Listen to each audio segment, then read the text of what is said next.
Hi everyone, I'm here with my module post for discussion board number 5 on EdTech resources and OERs. Up until this class, had not created a PDF, but we had done it in a prior assignment, and since then I actually have done it quite a bit, mostly when I'm researching something and I come across web resources that I want to keep for that research project, or if I just come up with something that I think is going to be helpful in the future. I've been creating PDF files and saving that information in that format. It has been extremely helpful. My experience using Chrome and making PDF files has been pretty smooth. Again, I didn't have a lot of experience doing that before this class, but since we've done it in this class, I've used it quite a bit, and it's been pretty straightforward and seamless. So ways that I would use a PDF file in my classroom: sharing information with other teachers that I'm collaborating with, or even just as resources for parents.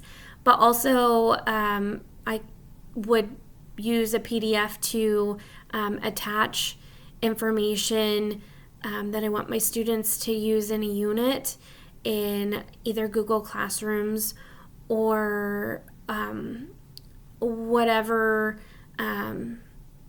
web-based application productivity suite that the students would be using. I would definitely share PDF files there as well.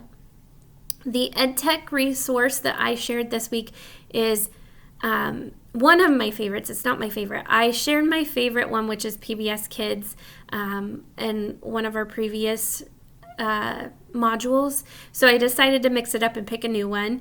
The one I picked was National Geographic Kids. I think it's a great resource. It's very similar to PBS Kids, but it's more science and history based.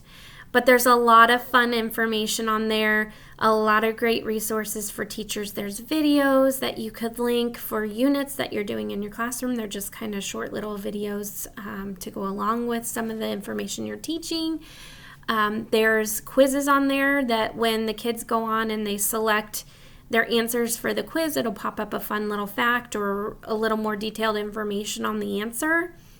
And then one of the features on there that I really, really like is the Weird Facts feature, which you can click on, and there's tons of little fun fact things that kids can go on and learn just kind of for fun. It was one of the things that I really enjoyed learning when I was growing up, so I imagine that it's still something that kids probably enjoy. So I have been actually working on organizing my online resources. It's specifically now, but in the past as well. And one way that I've done that is in my bookmarks tab, I've created folders. So I have like a teacher resource folder in there that I will, when I bookmark something, I will put it in the teacher resource folder if it's a resource I think I might use again. I also have one for teacher blogs that I like to follow up on. So if I find a new teacher blog, I will add it to that blog. But in creating those folders within my bookmark tab, I've kind of had an easier time locating exactly what I'm looking for. It's definitely a lot less time consuming if I have them set up and ready to go when I go to save something. After searching the OER, I was able to find several resources that I could use in my future classroom. That was kind of nice because as a student, as a college student, I have used OERs myself, but as a elementary school student, I had never used an OER. So I definitely think they are a very, very good resource for future use. Particularly reading the horizon report. I have to agree that with the pandemic and certain things kind of moving to more of an online platform in different ways, OERs are extremely helpful. But then also from a financial standpoint, they're a good resource for teachers to use in their classroom that can save the school and the teacher money, but also provide very, very good content for kids to access. And I actually do know that the school district that in the town that I live in, they may use OERs off and on for elementary school, but the middle and high school level, they actually use OERs in the classroom. That's primarily what they use. They don't have textbooks anymore. Everything's kind of done on the computers or tablets. So I definitely think it is helpful content to have for the future. I have used my webcam before for this class, but this class was the first time that I used it. So it was a learning curve the first time that I did it, but it was pretty straightforward. And since then, I've used it quite a bit. It's been a helpful tool to learn and know how to use. And then uploading videos, again, once I learned the first time how to do it, it's been pretty straightforward since. So that's been kind of a helpful tool as well. Ways that I can use that in my future classroom.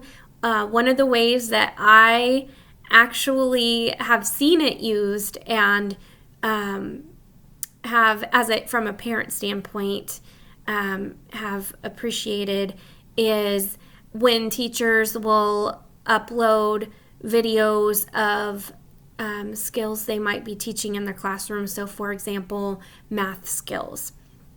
They may upload a video when they do division or multiplication on skip counting, or how they set up arrays, just kind of as a nice resource to share with parents and to have available for older students also to pull up to refer back to on how to do certain things that were taught in the classroom that they may need to either refer back to, or from a parent perspective that they might need to access after school hours in order to help their student with their homework. So that would be a very, very good way to use a webcam to upload videos and to share them for your classroom in the future. I think that's it. Have a good week, everyone. Bye.